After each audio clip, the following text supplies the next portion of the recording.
सूरज की पहली किरण जब गांव के खेतों में उतरती थी, तब विनय की मां खेत के लिए निकल जाती थी। उसके पिता एक छोटे किसान थे, जो बारिश के भरोसे अपनी फसल उगाते थे। गांव का नाम था धनपुर, एक छोटा सा गांव जहां न ढंग का स्कूल था, न अस्पताल, न इंटरनेट और न ही कोई ऐसा इंसान जो बच्चों को बड़े सपने देखने की सलाह देता हो। लेकिन विनय अलग था। बचपन से ही उसे पढ़ाई में दिलचस्पी थी। दूसरे बच्चे जब कबड्डी और गिल्ली डंडा खेलते, वो अपने पिता से पूछता, पापा, दिल्ली कहाँ है? वहां क्या लोग हर दिन सूट पहनते हैं? मां हंसती और कहती, बेटा, तू पढ़ लिख कर वहां जरूर जाएगा। विनय की पढ़ाई की शुरुआत सरकारी स्कूल से हुई, जहां एक ही मास्टर जी थे और वो भी महीने में 2 बार आते थे।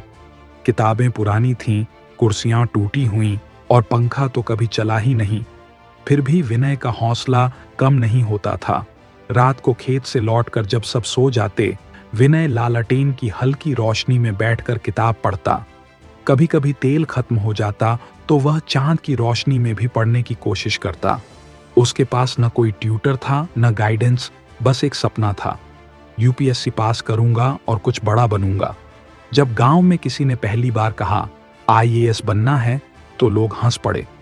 अरे भाई, हमारे गांव का कोई अब तक हाई स्कूल भी पास नहीं कर पाया, ये क्या करेगा? लेकिन विनय को यकीन था। उसने गांव के पास एक छोटे से शहर में जाकर पढ़ाई शुरू की। किराए के एक छोटे से कमरे में कभी पेट भर खाना मिलता, कभी नहीं। उसने पार्ट टाइम ट्यूशन भी पढ़ाया ताकि अपनी किताबें खरीद सके। पहली असफलता, यूपीएससी का पहला अटेम्प्ट फेल, दूसरा अटेम्प्ट फिर फेल। लोगों ने कहना शुरू कर दिया, अब छोड़ दें, खेती कर, सपना देखना सबके बस की बात नहीं। पर विनय ने ठान लिया था। तीसरे अटेम्प्ट के लिए उसने खुद को बंद कमरे में डाल लिया।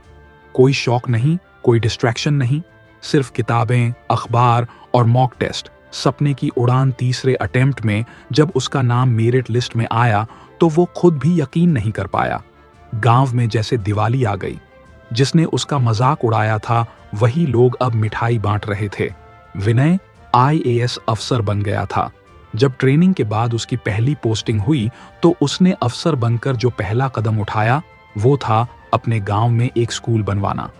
एक ऐसा स्कूल जहां टीचर समय पर आए, लाइब्रेरी हो, इंटरनेट हो और बच्चे सिर्फ किताबें न रटें, सपने भी देख सकें।